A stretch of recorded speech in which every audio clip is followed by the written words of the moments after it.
Well, everybody, it's been a journey. And you wonder, what in the world are you doing with this pile of junk? Ripped seat, flat tires, beat up. I'm asking myself the same question, and so is my wife. But let me give a background to this. I was given a dirt bike from my brother-in-law. The crank was seized. I ripped the motor apart. I found a lot more problems than just the fact the crank was gone. And so I put it up for sale for parts on Facebook Marketplace, and some gentleman said, hey, would you trade for a Yamaha Blaster? And I'm one, I don't like trading. I just don't, but honestly, I got the bike for free. And I said, why not? And I was able to get this shop. My father-in-law allowed me to bring my toolbox. I don't really have much of my tools. I got more of my tools in Canada, but I'm from Canada, and my wife and I moved down to California. I'm an electrician, I'm not a mechanic. And so if you guys have to critique me in any way, absolutely. I am all for criticism in the comments. I always want to learn new things. I'm always limited on tools. So here, I don't have a lot of tools. So as I'm going through this process, I'm gonna have to buy them because I have a lot of them back in Canada.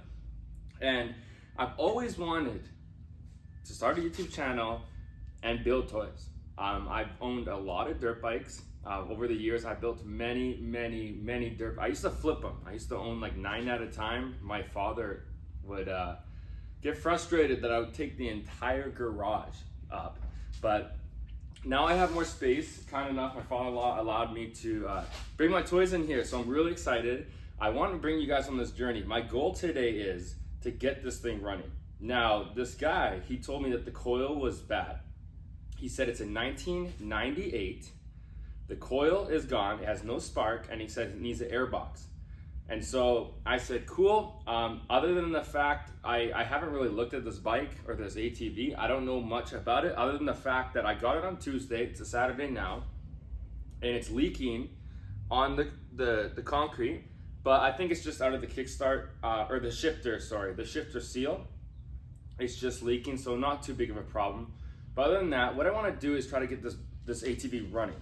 And so I ordered a coil, and the one concern I have is I didn't check the VIN. When he gave it to me, I didn't check the year of the VIN. A lot of people hear what the year of the bike is, but the 10th letter or number that's on the VIN number will give you the year. So it's not a 1998, it's actually a 1988.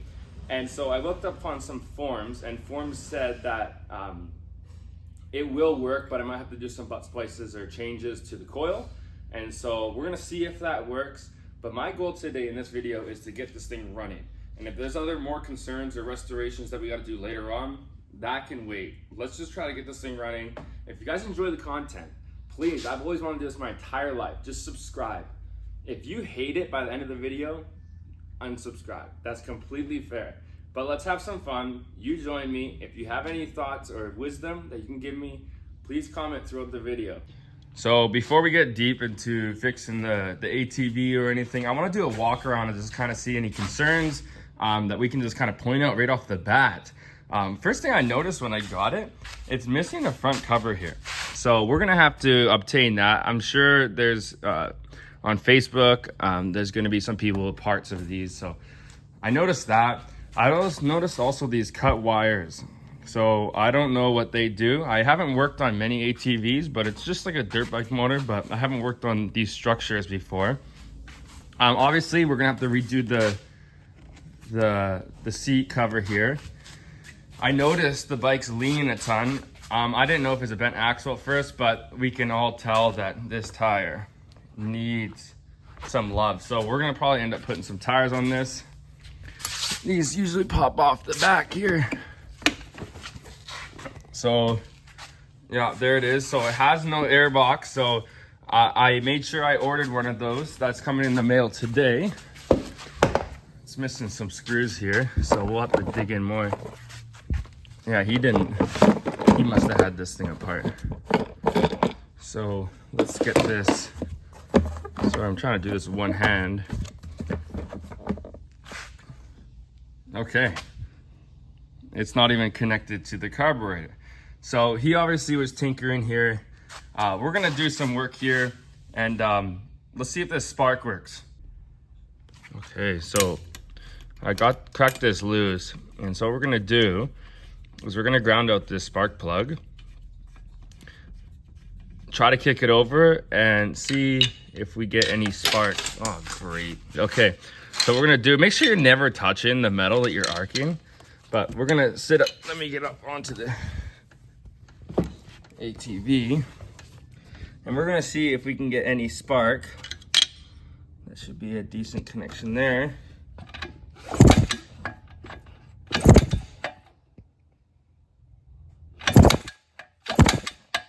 Well, looks like he's right. I'm not seeing anything happening here. Let's check if there's any loose connections. Just follow the line here. Goes down to the stator. Other than the fact that this is here, I can't see that being concerned because the stop emergency is there. There is a bad connection here. That should still work though. So what I did is I ordered some new stuff, the coil, so it's all right here. So what we're gonna do is we're gonna just try to get a spark. Obviously we have no fuel right now. Diagnosing or troubleshooting a toy like this is you need to make sure you have your air. I was saying before it needs an air box. It just needs the filter, sorry. The carburetor, we need gas, so we need air, we need fuel, and then we need ignition, and then we need compression. So we're gonna check all four of those. We're gonna clean up the air box today. We're gonna check if an ATV or bike or whatever carburetor has been sitting with fuel in it. Most important thing you gotta do is check if the gas has been bad or gelled up. And then we'll clear that out, make sure the jets are good. We're gonna do a compression test. And then we're also gonna try to get the spark because the spark is the main thing right now. So I'm really hoping the stator's fine because I have all the coils and everything else and all the harnesses. I do not have a stator. So that would make today terrible if that's the case, but I can always get one of those ordered. All right, we're gonna start off right now just taking off and doing some plug and play. All right, I had some struggle with that. It was a little stripped. I hit it by accident on an angle there, so I stripped it out. But one thing I'm gonna do is I'm gonna connect all these little boxes. I don't know exactly what they do, but they come with the kit. They're just plug and play. So these are bullet connectors. So in this case, we'll just have a male and female here, and we'll just punch in orange to orange, red, white stripe. You wanna hear it snap in. If it doesn't snap in, make sure that you get a small tool like this, like a head. A flat head, and just push. Good. Okay, so we gotta get this one out too. I'm gonna have to bore that hole out because the screw doesn't fit it. So, all right, so I bored out the hole a little larger. Let's get this started. Like I said, I've owned a bunch of motorcycles, and that's not in the sense of like I don't have experience with these at all, but we used to have ATVs with my father. He's the mechanic. And he taught me all of that. But I don't even know how to switch out any of the suspension system. And so I just know how to work on the motors and kind of the drive chain of things. So if you have any wisdom and maybe I'm stuck on something, I'd love for you to put in the comments. So, okay, we first did this part here. We're gonna have to figure out what these do. It looks like they just do another plug and play thing. Ground back, and that goes... What did they do with this? Lovely, hey? Oh, look at that. So these wires were plugged into something. Where do they have that? And that's gonna be the yellow one here. So this should be it here. But I gotta figure out, I'm gonna keep this off for now so I can look it up what that wiring does on a diagram. And I also might, no, it's just this one. So one thing that's really nice about this is they made all the connectors, two of them are the same. So one is a 3-wire, but they did that one different. So we're gonna have to figure out what in the world they were planning here, and then I will get back to you guys. Okay, so I kind of ran into my first problem here. With this newer harness, when they swapped in 1997, to this block over here, they used to have a bullet connector that would attach from the harness into this block here. but my harness is now spade connectors. So they swapped in 1997 to the spade connector. And for example, on my coil in the back here, it's just connected by a bullet connector. And on the new coil here, it's connected by a spade, if you can kind of see it in the back there. And that right there is this connection. So most of the stuff seems like it's gonna attach. We can plug and play most, but I'm gonna have to butt splice. So we dealt with the first block here, we're tied that in.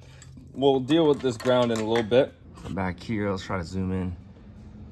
Look how much wire they left me, brother. Come on now. So that's all swapped out. This part of the harness is done. We'll put it to the side. This part of the harness is done. Put it to the side. So now what we're left with is this connector. And this is the harness side. Where did that go? All right, I just remembered. I put this off to the side because this is the wire that's broken. So we're gonna have to figure out what this did. If you guys do know it was tied up here and it went to over here. So I'm gonna have to look in the prints again. If you guys know, shoot it in the comments. We'll try to figure that out. So now what we have to only deal with right now is we're gonna have to butt splice this because it's a spade connector with a bullet connector, and then we have to finish off the grounds here. So I wanna look up the schematic, but this is a black wire here that was just like the black wire on the old harness, which is right here. But then they did this yellow red, and it only matches the green here. So I'm a little concerned that these colors don't match. And if you said, well, you have a green over here and a red also, well, this is a 3-wire and this is a 2-wire run, and that's the only one that's left on this harness. So for now, I'm just gonna plug it in and put it in its place. Make sure you have tie straps. You don't wanna let this dangle. So we're gonna make sure, so this harness is out of the way for now. We're gonna deal with that one, and then we're gonna have to butt splice that. So I spent way too long looking for butt splices. I wanna get some weatherproof ones, so I might redo all these eventually. But now, I chopped off the new harness one that goes for the 06 because I wanted to just make sure that I keep the old age. So I put on the bullet connector. So we're just gonna plug this guy in. How does it go? Turn it. Perfect, it plugs right in there. And then what I did is I reattached the ground here and the black under the screw there. I left this empty because that was stripped out. I'm gonna make sure I get the proper bolts. It's important, don't just put bad bolts back on, rusted ones, just remove them, redo them. What we're gonna do now is we're gonna bring the harness to the back. This longer part of the harness here will go back to the rear brake.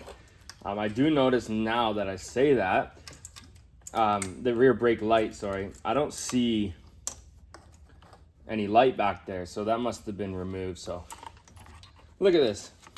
Perfect example why my title is, what did I get myself into? I have no idea what I got myself into, so I'm just gonna have fun with it. Okay, so there is a little hook here on the inside of the frame here. So we'll bring that into there, and then there should be a hook, most likely under all of this. Let's see. Yeah, there's 2 hooks right here on the chassis here that will hold out the wire harness. So let's pull that one out.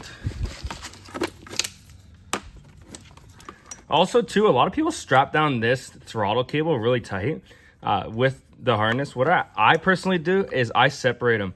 This should never be tight, because what happens if you by chance have this tight and then it yanks on the throttle, you can, like, I've seen it where these get stuck because they're so tight, and then they slide and they get stuck in a pull throttle position, and you do not want to be in that scenario. So just the harness, don't tighten this down all the way yet, just put it in its place, just kind of like just loose. It can still move when you've done your final product, then you can tighten things up.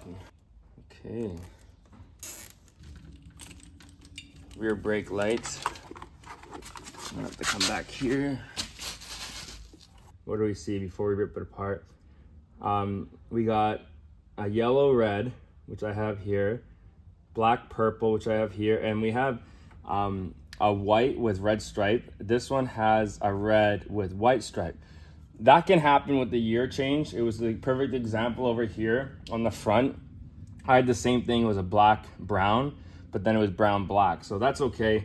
So we'll just get this swapped out. That's gonna be the one that's confusing. We'll get that done first. I'm gonna just check the camera, make sure you guys can see what I'm doing. Pull that bullet out. Plug it in there. Black to black.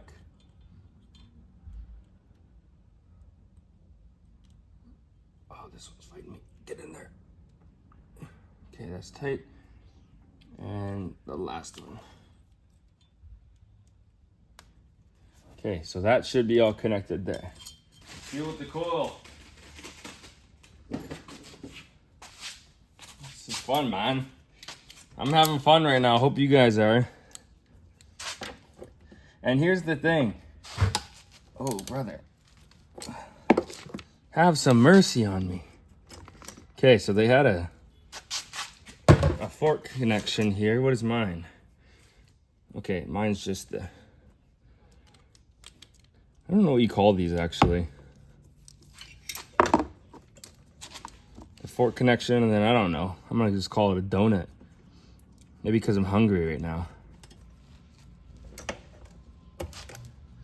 Oh, that one's stripping. We love that. Good old vice grips did the trick. Gotta get that removed. Goodness. Okay, the whole thing, harness is gone. So we don't need the coil. So we'll put that spade connector. How are we gonna put that? We wanna put it like this. Oh, brother, get on there. Oh, it's twisted in there. There we go. Let's go through, put it under. Looks more clean, aesthetic.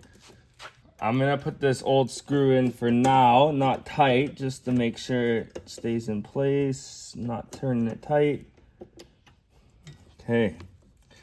Well, we have everything connected. This is the moment of truth. If this doesn't work, I need to also check my spark plug gap, but there we go. Engine is on run, key is on. And we're gonna ground out this and see if we get some spark. All right, please. Okay, we're still not getting spark. Let's check that out.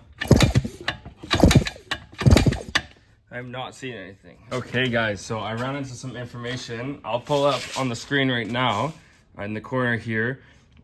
This is the diagram. I'll go full screen so you can kind of see it. So right here, you'll see that when I pulled off that voltage regulator, where did I put it? Right here. So this voltage regulator had that black wire and the blue. And you can see in the diagram right there, it transfers from the yellow. And the yellow red that I have there was also the yellow red to green. Now on this one, it was blue. But the new one I got was green. And so that is completely okay to have it from the yellow to the green here. And then one other thing that I realized, that the switch right here in the diagram, this wire right here is going to the throttle switch, and the throttle's here. Now, one other thing I realized, which might be a little spooky with this ATV, is you usually have a thumb throttle. In this case, we now have a twist throttle. And so that is a big difference. This can be very dangerous. You gotta be very careful with these. So I might swap that out depending on who's riding it and what's going on. I'm experienced myself, but I do want people to enjoy this, so we'll see. Long story short, I'm getting no spark. So when I'm doing this, we're back to the state of, I'm trying to keep this still together, okay? I'm trying to keep it still. But these two wires that we had connected to this harness that had, the new one has, let me get some better light. It has the spade connector. The old one went to a bullet connector, and at the beginning of the video, it went up to the throttle here. Now, what I did here is, in the diagram, you'll kind of see that they go right there.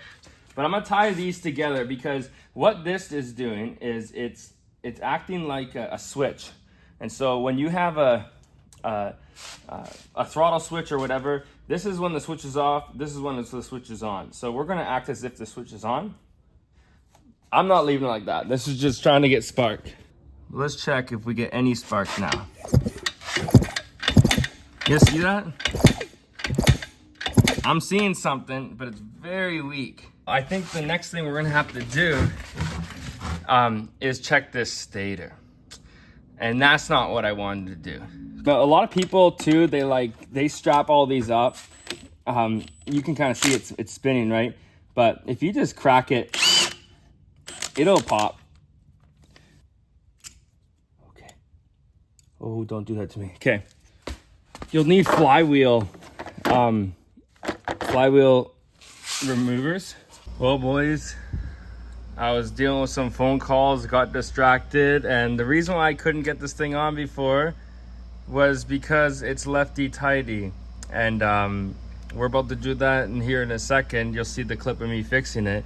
But I tied this on here with a 26 mil and righty tighted it and broke the crank, which is completely okay because I do have a crank ordered because I was gonna rebuild this motor, but we're still just here just trying to get the spark. But we will have to fix this. And look at this stator, that is in horrible shape. So I wouldn't be shocked if this is a big reason why I'm not getting spark. All right guys, so we have the 27 here, 27 mil by 1 thread.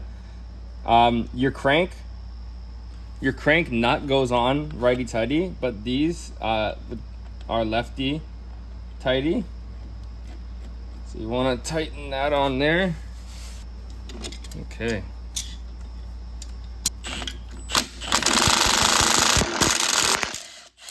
Pops out just like that. Oh, brother, look at that. So one thing I do not have, I'll take the stator off and snap these. I'm so upset with myself. That's what happens, is getting distracted with phone calls and you know. But this is backyard mechanics for sure. I'm glad I did it on something I already had ordered, so that's the saving grace. Yeah, this is not in good shape, so I'm gonna just get the new stator, and I'll have to get back to you guys. Let's do a compression test right now, and then we can verify the compression, verify the fuel, and then we'll have the stator in the next video. And then after that video, we'll be doing a full engine rebuild, gaskets, everything, because we do need to fix this. All right, so I have the compression tester set up here. We should be reading like we want to see 120 and above. If you have a fresh rebuild, it should be like 130. If it'll still run at like 110, but if it's below like 120, the ring's got to get redone. So we're hoping to see on the PSI here that we're reaching just past the 120 mark. So 2 dashes past the 100 on the yellow. So it is building compression. We're at 100. We're at 110. 115. Sorry about the shaky camera. So we're stuck at like the 115 mark. You guys see that? Let me hold it up a little better for you. So it's not really going any higher than 115, like 113, 114. First things first, we know that the compression we should run the bike, the ATV. But we need to fix our spark, which we're gonna get the regulator that is now ordered. We're doing a new regulator and flywheel, but we're gonna do the carb right now. So what we wanna do is we wanna separate the carb from the reed valves here, and then also from the airbox. There is no clamp here on the airbox, I noticed. So here's things that we're learning about the, the bike as we go. Right here, there's a rear engine mount. That little hole, there is no stud there. So we're gonna have to get a new bolt for that. So get the carb out here. So right here is the throttle cable. It's a throttle needle, goes into the main jet. So we're gonna disconnect this. Check on here, sometimes right here on the needle. I'll try to zoom in for you. Right on the needle up top here, if it's gummed, right up here sometimes has a buildup of like terrible gas, kind of like, it's almost like a plaque like we have in our teeth, but it is for like fuel. And what happens when this thing goes down into the carburetor, sometimes it can get stuck. So this spring, when you pull the throttle, let me grab the throttle here, you'll kind of see. So when you pull the throttle, it pulls the needle up, and what the needle allows is more fuel to go by. But then what it's supposed to do is when you let off the throttle, it goes back to full extent. Now, if it's sticky here, it won't drop all the way. So what will happen is you hit your throttle and then it'll stay in a higher rev. And then what happens, you hit your throttle again and it eventually goes down. So just make sure if you ever see any fuel on the top of this needle, that just means that that's got to be cleaned. Usually I just use a SOS pad or a very, very fine piece of sandpapers. We're gonna go to my little, this is my work table where I rebuild motors. So I have some holes drilled here when I rip apart the motor, and it's nice. I like it. It's beautiful. And I have all my parts right here. That's where I put them. So we're gonna rip this apart. So what we're gonna wanna do is take off the bottom here, okay? This is a newer looking carb, but I always like to check it out before I even attempt to try to start it, just because if you keep fuel in here, it always gum up. Next on these things will be 32:1, which is a higher mixture. So right off the bat, when you take it off, you got this bottom cover, you just put it to the side of the screws, okay? So right here we have two of our jets. What I like to do is I like to just get rid of my float, my needle seat and float. The rod will come out like this. I like to level it back out so that needle and seat stays there. And this is the needle and seat. So that little needle here on the float, see that guy? Get the focus. That little needle there, that sits on there. You should see some daylight in there. What this does is the carburetor fills up, and this needle and seat, once the carb has hit the top level, this float will activate all the way up and push the needle in.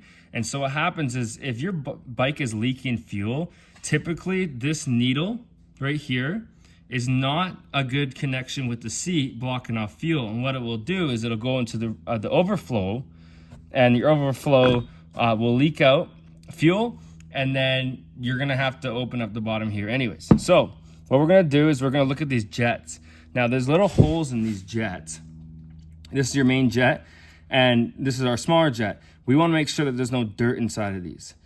I don't have all my good tools, so I hope I can get this little guy. There you go, we got him. So right off the bat, we got a light in the background, and I am not getting anything through there. We need to be able to see light. So inside my toolbox, I got these magical things.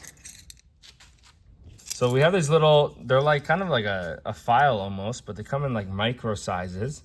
And so what happens is you want to fire through here and clear the gunk or dirt that's in there. And we gotta pop through a bit.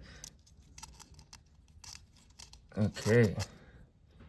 Sometimes you just need to clean it up with the smallest one a few times. Right there, I'm able to get through with this. Go to the next size. It doesn't really want to go, because that might be the max size it does.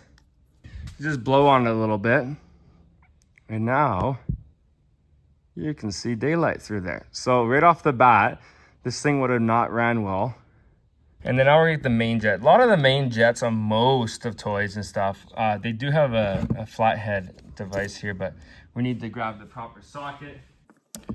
So we'll pop that. We're gonna check right off the bat. What we typically do is you blow first into it. Oh, look at this. Look at that. That's built up fuel. We'll get to that in a second. But what you do is you just blow into it. Just make sure you get all the gunk out.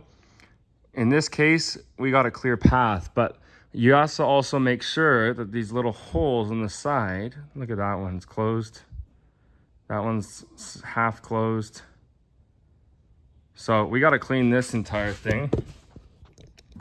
Once again, I just get my little device here and I just press on these holes. You see it's coming through all the holes. Nice and, oh, sorry. So that's good. What you typically do is you just spray down in these little ports.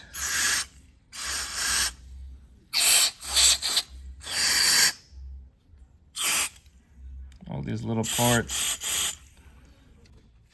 So we're gonna put this back together. Sorry, that goes upside down. You wanna make sure the holes for the screws line up and also there's a little breather here. Then next thing we're gonna do is we're gonna put back in our main jet. And that was gonna be our 6 mil. Don't over torque these, please. Do not over torque. Just kind of hand tight and not even that hard. Just tighten her in there so I can rest my hand.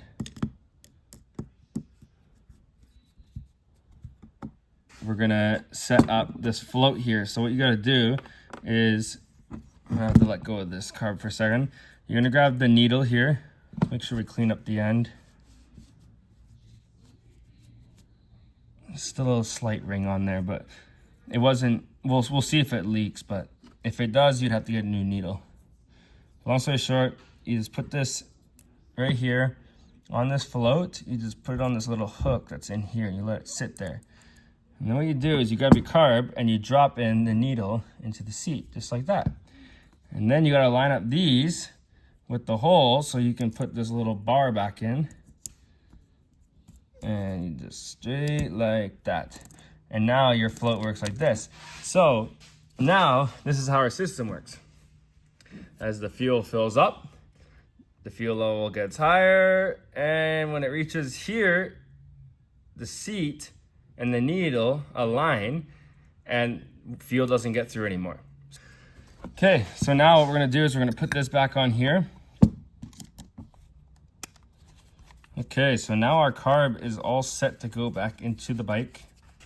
We've tested all that we need to test today. So we've put in the new harnesses, everything, all the wiring. We do need to get a new stator, and we got to get a new flywheel, and obviously the crank's coming in. So this will get rebuilt. We just want to try to make it run because that sounds fun. And so we got to keep us motivated. Long story short, we make sure we have our air. We have air. There's no blockage that we know of. Then we have our fuel.